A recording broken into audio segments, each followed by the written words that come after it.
There is no way to make this story interesting. A pause, a road, the taste of grave in the mouth.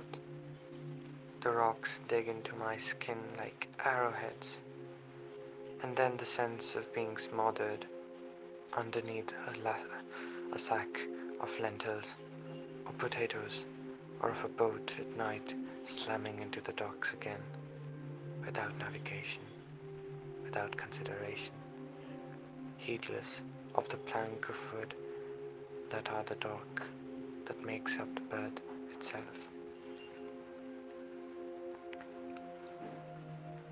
I want to tell you this story without having to confess anything, without having to say that I ran out into the street to prove something, that he didn't love me, that I wanted to throw him over, possessed. I want to tell you the story without having to be in it. Max in the wrong clothes, Max at the party, drunk again, Max in the kitchen, in a refrigerator light, his hands around the neck of a beer. Tell me we are dead, and I'll love you even more. I'm surprised that I say it with feeling. There's a thing in my stomach about this. A simple thing. The last rung.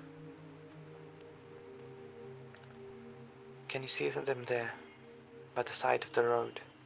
Not moving, not wrestling, making circle out of the space between the circles. Can you see them pressed into the gravel, pressed into the dirt, pressing against each other in an effort to make the minutes stop? Headlights shining in all directions, night spilling all over them like a gasoline in all directions, and the dark blue over everything, and them holding their breath.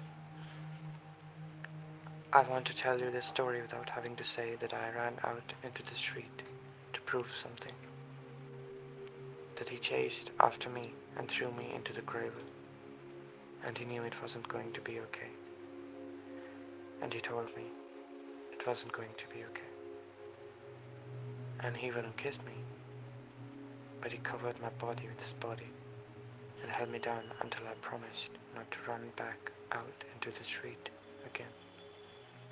But the minutes don't stop. The prayer of going nowhere, going nowhere. His shoulder blots out the starts, but the minutes don't stop. He covers my body with his body, but the minutes don't stop.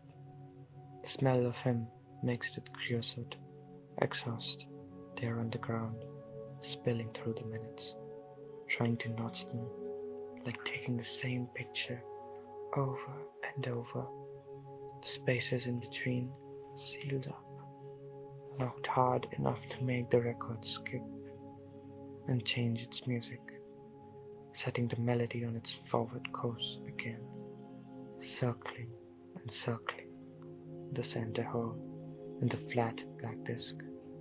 And words, little words, words too small for any hope or promise, not really soothing, but soothing nonetheless.